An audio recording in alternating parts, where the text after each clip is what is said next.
আসসালামু আলাইকুম। ক্লাস 5। দেখো, আগের ক্লাসে আমরা বরফ গলা জলের নদী এই চ্যাপ্টারটা আলোচনা করেছিলাম এবং সেদিন আমরা এটাও জেনেছিলাম যে গঙ্গা নদী কোথায় উৎপন্ন হয়েছে এবং কোথায় গিয়ে মিশেছে।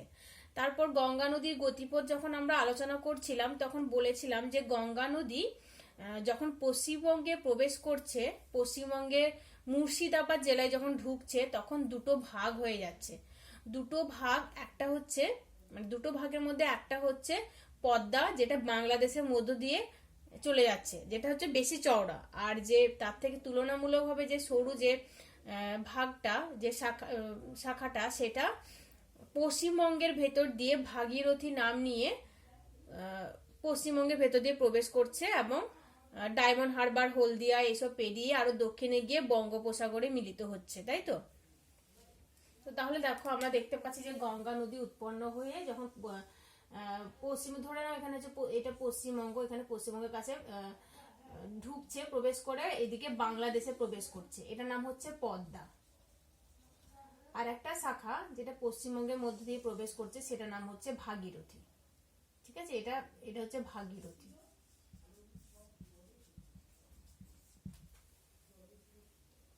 এবারে দেখো, এটা হচ্ছে পদ্মা, এটা ভাগীরথী, এই দুটো নদীর মাঝখানে একটা ভূখণ্ড রয়েছে, একটা সমভূমি অঞ্চল রয়েছে। তো এই যে অঞ্চলটা, এটাকে বলা হয় গাঙ্গেয় সমভূমি। এটা আমি আগের দিন তোমাদেরকে বলেছিলাম, কি বলে, গাঙ্গেয় সমভূমি, তাই তো?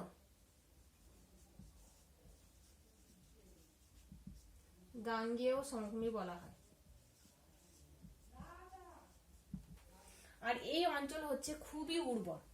তো এটা আমরা আগের দিন আলোচনা করেছিলাম। তো আজকের আমাদের আলোচনার বিষয় হচ্ছে, তারপরে যে চ্যাপ্টারটা রয়েছে তোমাদের, সেটা আমার সোনার বাংলা আমি তোমায় ভালোবাসি। এটা হচ্ছে আমাদের আজকের আলোচনার বিষয়। আমার সোনার বাংলা, এই গানটা তোমরা শুনেছো অনেকে নিশ্চয়। আমার সোনার বাংলা আমি তোমায় ভালোবাসি, এরকম একটা গান আছে, দেখবে।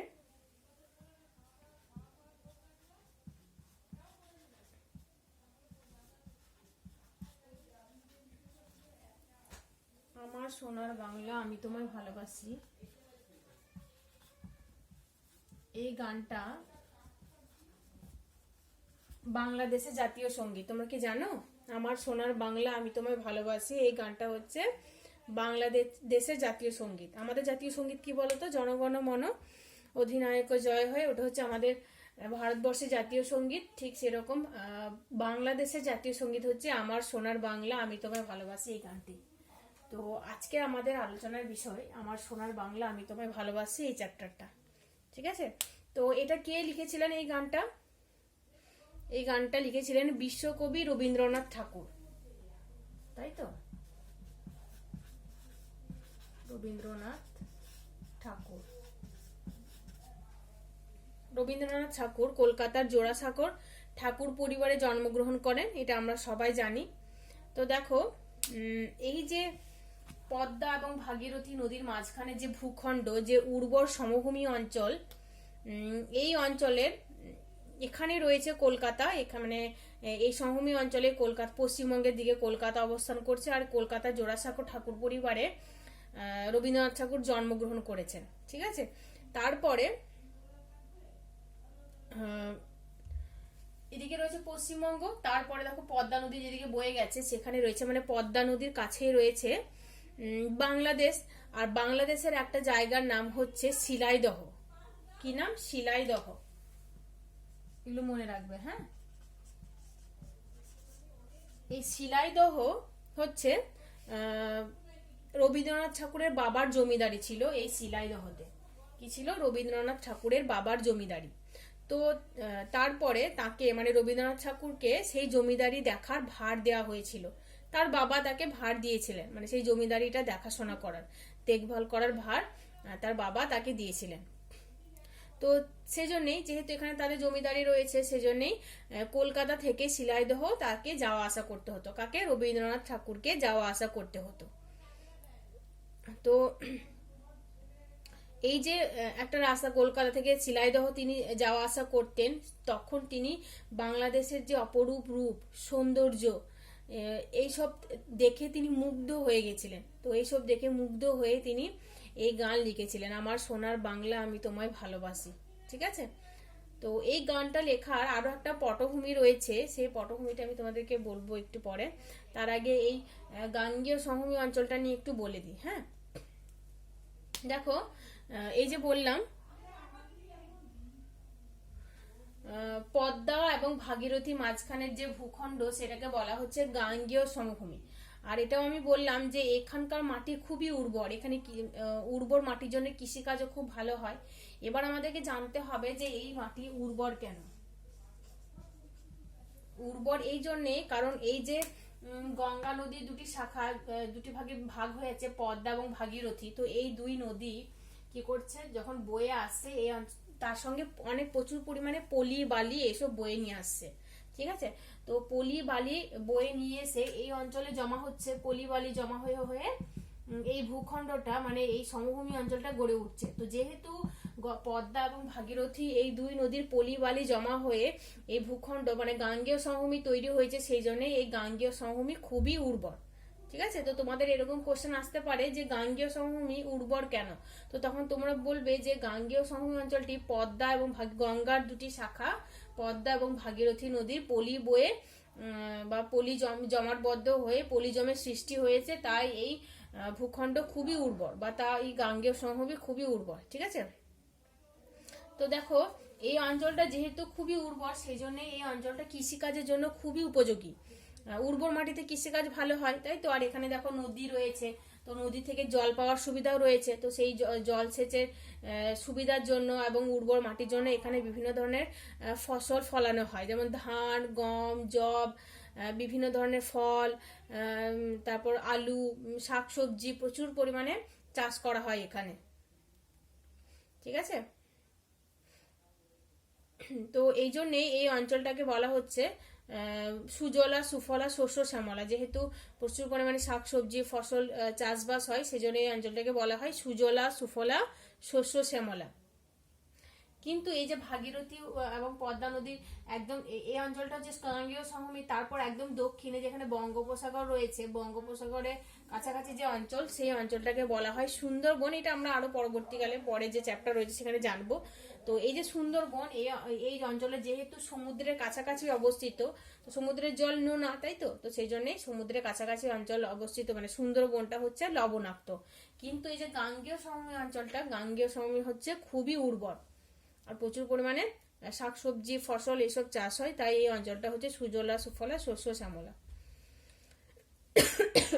সরি, এরপরে যে আমি আলোচনা করব বললাম যে রবীন্দ্রনাথ ঠাকুর আমার সোনার বাংলা আমি তোমায় ভালোবাসি এই গানটি লিখেছিলেন। তো একটা কোন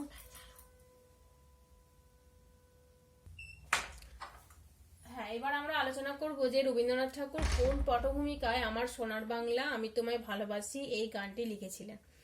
দেখো, তোমরা হয়তো জানো না, পরবর্তীকালে তোমরা জানতে পারবে যে ভারতবর্ষকে অনেক অনেক বছর আগে ভারতবর্ষকে ইংরেজরা শাসন করত, মানে প্রায় 200 বছর ধরে তারা ভারতবর্ষ শাসন করে গেছে। এখন যেমন আমাদের প্রধানমন্ত্রী হচ্ছেন নরেন্দ্র সিং মোদি, তাই তো। নরেন্দ্র সিং মোদির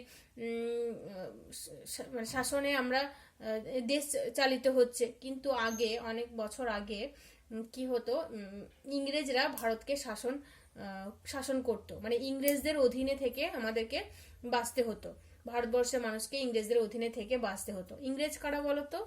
ইংরেজ হচ্ছে ইউরোপের যে মানুষরা, মানে বিশেষ করে ইংল্যান্ডের মানুষরা সাদা চামড়ার যে মানুষরা, তারা ভারতবর্ষে এসে ভারতবর্ষকে শাসন করত। তো এরকম আগে ছিল। তো তোমরা যদি তোমাদের মা বাবার সঙ্গে এটা নিয়ে আলোচনা করো, তাহলে তোমরা আরো ভালো করে জানতে পারবে যে আগে ইংরেজরা ভারতবর্ষকে শাসন করতো এবং তারা খুবই ভারতবর্ষের মানুষদের ওপর খুবই অত্যাচার করতো। তো মানে ইংরেজরা সাদা চামড়ার মানুষ এবং ভারতবর্ষের মানুষরা তো মানে কালো চামড়ার মানুষ, তো সেই জন্যে তারা কিন্তু ভারতবর্ষের মানুষদেরকে মানুষ বলে গণ্য করতো না, খুবই অত্যাচার করতো। তারপর নিজেদেরকে শ্রেষ্ঠ মনে করতো। তো ভারতবর্ষের লোকেরা ইংরেজদের এই শাসন মেনে নিতে চায়নি। কেন বা মেনে নেবে, তাই না? যেহেতু মানে ভারতবর্ষের মানুষরা চাইতো যে আমাদের দেশ আমরা শাসন করব, অন্য দেশের মানুষরা এসে আমাদেরকে কেন শাসন করবে, এটা চাইতো দেশের মানুষ। তো সেই জন্যই দেশের মানুষ কি করেছিল, একজোট হয়ে ইংরেজদের বিরুদ্ধে মানে ইংরেজদের শাসনের বিরুদ্ধে প্রতিবাদ করেছিল, মানে ইংরেজদের বিরুদ্ধে লড়াই করেছিল। যেহেতু যেহেতু ইংরেজরা ভারতবর্ষকে শাসন করছে, এটাও ভারতবর্ষের মানুষ মেনে নিতে পারেনি। তারপরে ওরা মানুষদের ওপরে, এদেশের মানুষের ওপর খুবই অত্যাচার করত, অকথ্য অত্যাচার করত। তো সেই অত্যাচারের বিরুদ্ধে এবং তাদের শাসনের বিরুদ্ধে ভারতবর্ষের মানুষরা তাদের বিরুদ্ধে লড়াই করেছিল। ভারতবর্ষের মানুষরা মানে বিশেষ করে বাংলার মানুষরা একজোট হয়ে তাদের বিরুদ্ধে লড়াই করেছিল। তো ইংরেজরা কি করেছিল, ইংরেজরা এই জোট হওয়া মানুষদেরকে আলাদা করতে চেয়েছিল। দেখো, যখন মানুষ একজোট হয়ে কারোর বিরুদ্ধে লড়াই করবে তাহলে তাদের তো শক্তি বাড়বে, তাই না? তো কিন্তু সেই একজোট হওয়া মানুষকে যদি আলাদা করে দেওয়া হয় তাহলে তাদের শক্তি কমে যাবে। তো ইংরেজরা এটা ভেবেছিল যে এই যে মানুষ একজোট হয়ে আমাদের বিরুদ্ধে লড়াই করছে, তো এদেরকে যদি আমরা আলাদা করে দিতে পারি তাহলে এদের শক্তি কমে যাবে। তো এদের এই লড়াইটা তাহলে কোনো কাজে লাগবে না। এদের যদি শক্তি কমে যায় তাহলে এরা কিভাবে লড়াই করবে, তাই না? তো সেই জন্যই তারা কি করেছিল, বাংলাকে দুভাগ করে দিয়েছিল। মানে এখন যে বাংলাদেশের কথা আমরা বলি, বাংলাদেশ এবং পশ্চিমবঙ্গ মানে ভারতবর্ষ, এটা তখন একটাই দেশ ছিল, একসঙ্গেই ছিল। তো তখন বাংলাকে মানে পশ্চিমবঙ্গ এবং বাংলাদেশকে তারা দুভাগ করে দিয়েছিল। তো এই যে ঘটনা, এটাকে বলা হয় বঙ্গভঙ্গ। এই এই ঘটনা হয়েছিল 1905 সালে। 1905 সালে লর্ড কার্জন বাংলাকে দুই ভাগে ভাগ করেছিল। তো এই যে বাংলা ভাগ করে দেওয়া, এটাকে বলা হচ্ছে বঙ্গভঙ্গ। কি বলা হয়? বঙ্গভঙ্গ। এটা হয় 1905 সালে। কে করেছিল? ইংরেজ সরকার, লর্ড কার্জন। লর্ড কার্জন, ঠিক আছে। 1905 সালে বঙ্গভঙ্গ করেছিল, কিন্তু মানুষ, এদেশের মানুষ এটাকে মেনে নেয়নি। সবাই মিলে তার প্রতিবাদ করেছিল। তো সবাই মিলে প্রতিবাদ করেছিল এই বঙ্গভঙ্গের বিরুদ্ধে। আর ভারতবর্ষের মানুষ মানে বাংলার মানুষ কি করেছিল, এই বিদেশিদের জিনিসপত্র ব্যবহার করা বন্ধ করে দিয়েছিল। তারপর নিজেরাই চরকা কেটে সুতো বানিয়ে সেই থেকে নিজেরা জামা কাপড় বানাতে শুরু করে এবং সেগুলো ব্যবহার করতে শুরু করে। তো এই যে বঙ্গভঙ্গ, এই বঙ্গভঙ্গের প্রতিবাদেই রবীন্দ্রনাথ ঠাকুর মানে বাংলা ভাগের প্রতিবাদেই বিরোধিতা করে রবীন্দ্রনাথ ঠাকুর আমার সোনার বাংলা আমি তোমায় ভালোবাসি এই গানটি লিখেছিলেন। তাহলে বুঝতে পারলে কোন পটভূমিকায় রবীন্দ্রনাথ ঠাকুর এই গানটি লিখেছিলেন। বাংলা ভাগ করে দিয়েছিল ইংরেজরা, আর দেশের মানুষ সেই বাংলা ভাগের বিরুদ্ধে প্রতিবাদ করেছিল। আর সেই প্রতিবাদে সামিল হয়ে মানে রবীন্দ্রনাথ ঠাকুরও সেই প্রতিবাদের বিরোধিতা মানে সেই প্রতিবাদে গানটি লিখেছিলেন। মানে বাংলা ভাগের বিরোধিতা করে এই গানটি লিখেছিলেন। বুঝতে পেরেছো? তো তারপরে 1905 সালে বঙ্গভঙ্গ হয়, লর্ড কার্জন করেন। তারপরে মানে যেহেতু ভারতের মানুষ, বাংলার মানুষ এত প্রতিবাদ করে, তারপরে বঙ্গভঙ্গ 1911 সালে রদ হয়ে যায়। ঠিক আছে। তারও পরবর্তীকালে মানে 1947 সালে দেশ ভাগ হয়ে যায়। বাংলা যেটা সেটাকে মানে বাংলাদেশ একটা দেশ হয়ে যায়, আর এদিকে ভারতবর্ষ একটা দেশ হয়ে যায়, তাই তো। মানে বাংলাদেশ সেটা পূর্ব পাকিস্তান নাম হয়ে যায়, পাকিস্তানের অন্তর্গত হয় সেটা। পরবর্তীকালে সেটাও আবার ভাগ হয়ে গিয়ে বাংলাদেশ আলাদা একটা স্বাধীন রাষ্ট্রে পরিণত হয়। সেটা তোমরা আরো পরবর্তীকালে জানতে পারবে। 1971 সালে বাংলাদেশ পাকিস্তান থেকে আলাদা হয়ে একটা স্বাধীন রাষ্ট্রে পরিণত হয়। ঠিক আছে। তো দেখো 1947 সালে ভারতবর্ষ স্বাধীন হয়। কত সালে? 1947 সালে। মানে ইংরেজরা তো ভারতবর্ষকে শাসন করত, এটা বললাম আমি। তো ভারতবর্ষের মানুষ অনেক তাদের বিরুদ্ধে অনেক লড়াই করেছিল যে তোমরা কেন আমাদের দেশ শাসন করবে, আমাদের দেশ আমরা শাসন করব। তো এই নিয়ে অনেক লড়াই হয়, অনেক আন্দোলন হয়। তো তারপরে মানে প্রায় 200 বছর ইংরেজরা শাসন করার পরে 1947 সালের 15ই আগস্ট ভারতবর্ষ শাসন হয়। মানে 1947 সালের 15ই আগস্ট ইংরেজরা আর ভারতবর্ষকে শাসন করে না। এখানে কি হয়, ভারতবর্ষের মানুষদের শাসন প্রতিষ্ঠিত হয়। তো সেই জন্যই দেখবে আমরা 15ই আগস্ট স্বাধীনতা দিবস পালন করি, তাই তো? তো তোমাদের যদি এরকম কেউ জিজ্ঞেস করে যে আমরা 15ই আগস্ট স্বাধীনতা দিবস কেন পালন করি, তাহলে আমরা কি বলবো? তাহলে আমরা বলবো যে 1947 সালের 15ই আগস্ট ভারতবর্ষ স্বাধীনতা লাভ করে। তো সেই জন্যই ওই দিনটিকে স্মরণ করার জন্য আমরা 15ই আগস্ট স্বাধীনতা দিবস হিসেবে পালন করি। ঠিক আছে? তো দেখো, এই যে বললাম গাঙ্গেয় সমভূমির কথা বললাম, গাঙ্গেয় সমভূমি তাহলে বেশিরভাগ অংশটাই কিন্তু বাংলাদেশের অন্তর্গত হয়ে গেছে। মানে যখন বাংলা আর ভাগ হয়ে যাচ্ছে 1947 সালে, তো বেশিরভাগটাই বাংলাদেশের অন্তর্গত আর কিছু অংশ হচ্ছে পশ্চিমবঙ্গের অন্তর্গত। ঠিক আছে? তো আর এই অংশটা মানে এই গাঙ্গেয় সমভূমির অংশটা হচ্ছে খুবই সুজলা সুফলা শস্য শ্যামলা, মানে লতা গাছ ফুল হরেক রকমের ফসল এইসব দিয়ে ভর্তি। তো এটাই হচ্ছে আমার সোনার বাংলা, আমি তোমায় ভালোবাসি। এটা নিয়ে তোমাদের বইয়ে, তোমাদের একটা টেক্সট বই রয়েছে দেখবে, আমাদের পরিবেশ। সেই আমাদের পরিবেশ বইয়ে 68 নাম্বার পেজে রয়েছে। তো সেটা তোমরা একটু ভালো করে পড়বে। আর এখান থেকে কিছু শর্ট কোশ্চেন আমি আলোচনা করছি, সেগুলো তোমরা খাতায় লিখে নেবে।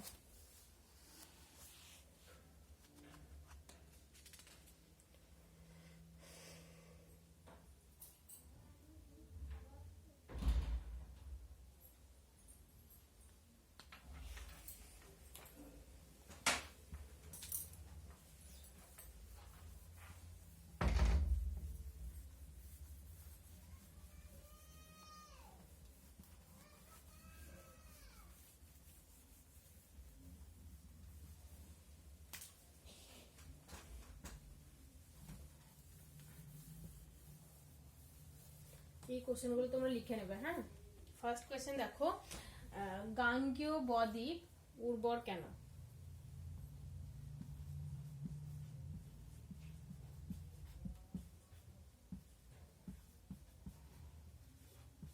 উর্বর কেন?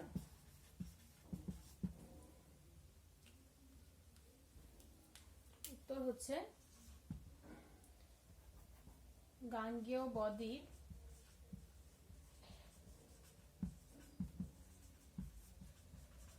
পদ্মা ও ভাগীরথী নদীর পলি জমে তৈরি হয়, তাই এই গাঙ্গেয় বদ্বীপ উর্বর। গাঙ্গেয় বদ্বীপ উর্বর কারণ এটি পদ্মা ও ভাগীরথী নদীর পলি জমে তৈরি হয়েছে। নেক্সট কোয়েশ্চেন দেখো, তার মানে ধরো তোমাদের যদি এরকম কোশ্চেন আসে যে গাঙ্গেয় বদ্বীপ কি দিয়ে তৈরি, তো তাহলে আমরা কি বলবো? গাঙ্গেয় বদ্বীপ পলি দিয়ে তৈরি বা পলি মাটি দিয়ে তৈরি, তাই তো? রবীন্দ্রনাথের বাড়ি কোথায় ছিল? রবীন্দ্রনাথ ঠাকুরের বাড়ি, রবীন্দ্রনাথ ঠাকুরের বাড়ি কোথায় ছিল?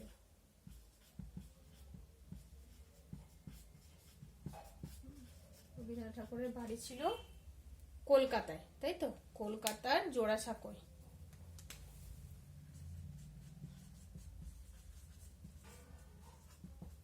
কলকাতার জোড়াসাঁকোয়।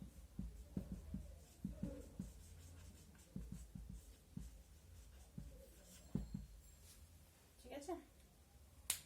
নেক্সট কোয়েশ্চেন দেখো,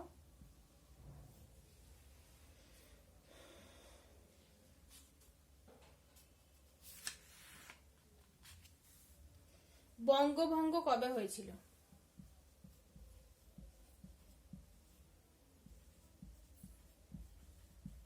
বঙ্গভঙ্গ হয় 1905 সালে।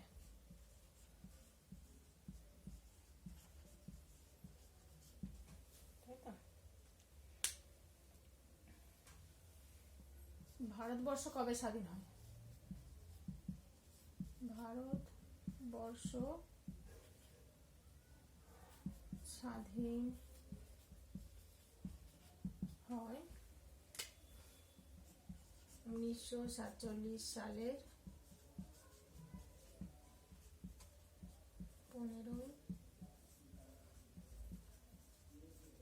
আগস্ট।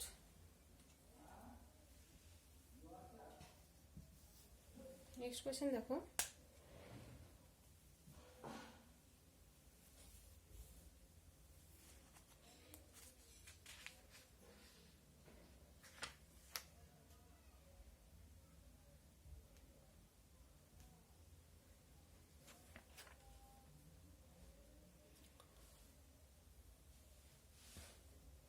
রবীন্দ্রনাথ ঠাকুরের বাবার জমিদারি কোথায় ছিল?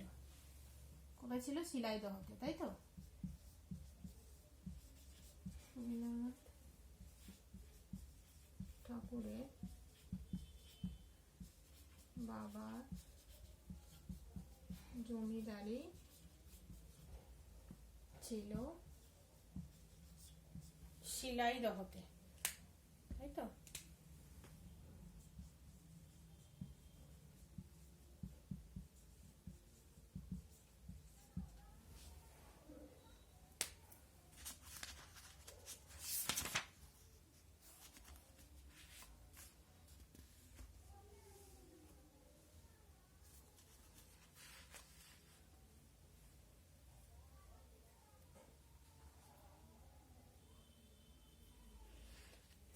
নেক্সট কোয়েশ্চেন দেখো, গাঙ্গেয় সমভূমির দক্ষিণ অংশে যে বিশাল বনভূমি তার নাম কি? তার কিছুক্ষণ আগে আমি বললাম।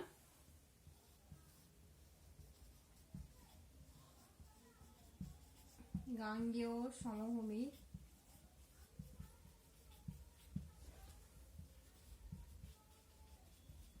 দক্ষিণের, দেখতে পাচ্ছ তোমরা,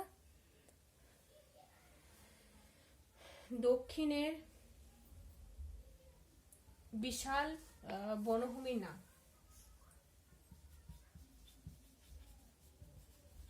বিশাল বনভূমির নাম কি? বিশাল বনভূমির নাম হলো সুন্দরবন, তাই তো?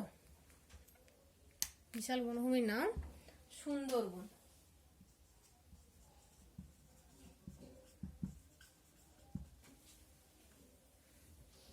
তো তোমরা এই কোশ্চেনগুলো লিখে নাও। এখান থেকে 2 নম্বর কোশ্চেন আসতে পারে,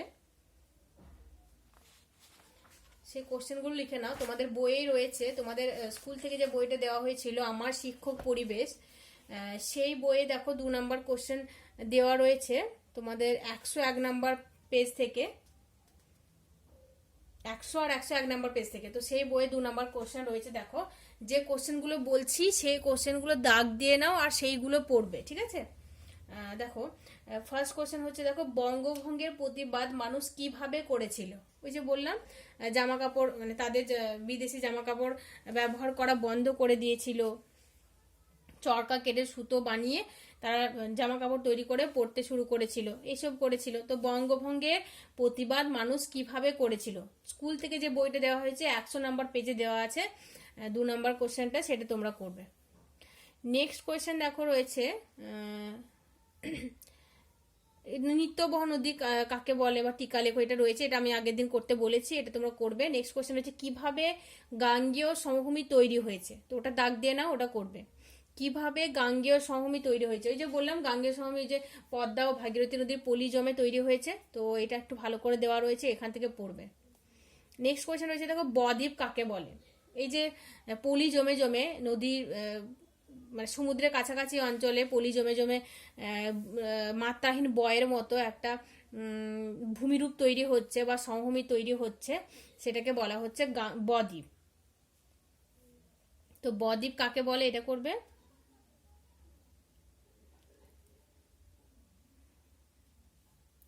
নেক্সট কোয়েশ্চেন দেখো, তোমরা এটা করবে যে পশ্চিমবঙ্গের সঙ্গে বাংলাদেশের মিল কোথায়?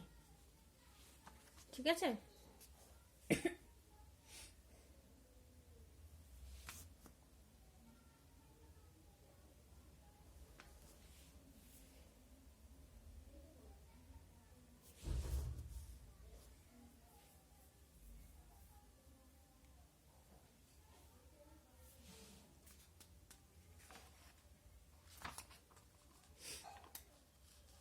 এখানে তোমাদের দেখো 3 নম্বরের একটা কোশ্চেন রয়েছে, গঙ্গা নদীর গতিপথ আলোচনা করো। তো এটা তোমরা করবে, গঙ্গা নদীর গতিপথ আলোচনা করোটা এটা খুব ইম্পর্টেন্ট, আগের দিন আমি বললাম, এটা পড়বে, দাগ দিয়ে নাও।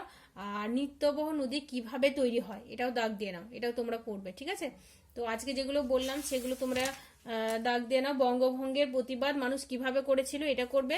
কিভাবে গাঙ্গেয় সমভূমি তৈরি হয়েছে, বদ্বীপ কাকে বলে, আর পশ্চিমবঙ্গের সঙ্গে বাংলাদেশের মিল কোথায় এটা করবে। এগুলি করো তাহলে হবে। আর শর্ট কোশ্চেন যেগুলো বললাম পড়তে সেগুলো ভালো করে পড়ো। আর তোমাদের যে টেক্সট বইটা রয়েছে সেটা ভালো করে রিডিং পড়ার পর বুঝে বুঝে পড়বে, ঠিক আছে। আর যদি কোনো অসুবিধা হয়, কোনো সমস্যা হয়, আমার সঙ্গে কন্ট্যাক্ট করবে। আসসালামু আলাইকুম।